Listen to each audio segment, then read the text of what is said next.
Good evening, everybody. My name is Tamia Hartsfield, and this is my video on my educational philosophy and what I view a teacher should be and things of that nature. I'm 32 years old, mother of two, servant of God, and a wife. My disposition as I think about a successful teacher would be first understanding of how most people are born teachers. Just like you can be a natural born leader, you can be a natural born teacher. A part of being a parent is being able to be a good teacher and being able to relate to your children. So I guess me being able to relate, all the way down to what I'm wearing. Me being able to relate to my kids would help me be able to relate to other children. Understanding that we live in a diverse world where there's a multitude of people that you will interact with helps me understand that every child is not going to learn the same. Every child is not going to be able to retain the information the same. Some people are hands-on, some people are visual, some people have to, learn by repetition. You just have to understand those things and be able to harness those powers when you're teaching. Being a teacher doesn't just mean, passing on knowledge. It's passing on the ability to innovate, the ability to look outside the box, the ability to share that information with someone else. Because we don't know who we're teaching. We don't know if we're going to be teaching dancers. We don't know if we're teaching future teachers. We don't know who we're teaching when they get into our classroom. All we know is that we're teaching. So we have to open our minds and expand our horizons when we're teaching them if we expect our scholars to be able to do the same.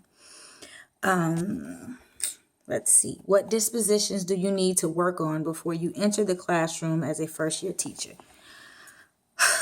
I absolutely positively have to work on my patience. I am extremely impatient. And I'm not impatient with people. I'm just impatient in general.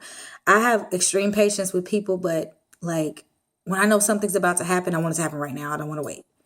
I want to wait. I want it to happen right now. I'm not a big surprise person. So results, like I want results right now. So like I would probably have patience with my scholars completing a test. But as far as like figuring out what they got, yeah, I'm like, I want it right now. So I do have to work on my patience. I also would have to work on teaching as a whole because I'm used to just teaching my kids and teaching, people around me.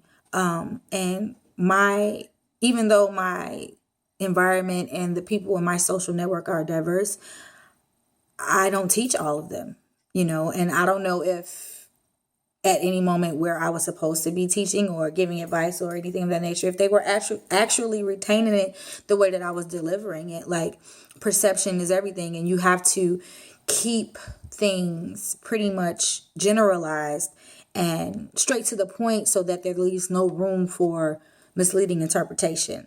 So I guess that would be two things. I have to work on my patience, and I have to be mindful of what I'm putting out for people to perceive, my scholars to perceive. What does a professional educator look like and how do they behave? What standards guide their thinking and actions?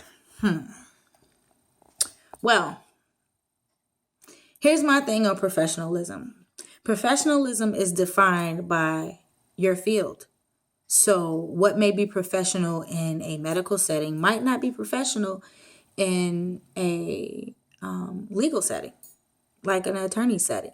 So for a teacher, what's professional is you do have to have a relationship with your scholars. However, it must maintain a professional, appearance. However, you must be relatable to your students because at one point you were a scholar yourself.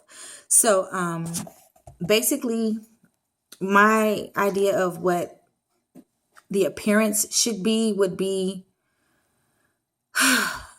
someone relatable to the scholars, but yet their demeanor demands that they are the authority figure and the mentor or the leader in the room. So, I mean, honestly, it's like when somebody's working out. Now, if your instructor is already physically fit, body chiseled, and you feel as if you're slightly overweight, you might be intimidated already. And that kind of discourages you, to keep moving forward. So as you have to be relatable. Now, you don't have to mirror. You don't have to be immature or, some scholars, I'm not saying they're not. I'm just saying you don't have to downgrade yourself. Be you. Be as authentic as you can possibly be. And remember what it was like for you to be that's the definition. Remember what it was like when you were in that seat and you were looking at your teacher. Now, we live in a world now where our youth look at authority figures as somebody that's just there to tell them what to do. Somebody that's just there to put them down and keep them in check and remind them of where they're at. I don't think so. I think the most respect I get from my children and the children that I've come in contact with is that I speak on their level. Yes, I speak at an educated level like I'm speaking right now. I speak this regularly, but I speak at a level that they can understand, not something that makes them feel that I'm above or beneath them, but just a level that they're comfortable with. And it's understanding the standards and that guide their thinking and actions. What I think it should be is understanding that ultimately, I keep saying it, that you used to be in that seat. And you remember what struggles you had with those instructors who didn't understand you. So it's understanding the mindset of a scholar. And I think it's so much like an educator. When you're teaching, you have to have the mindset. In addition to being the teacher, you have to have a mindset of a scholar.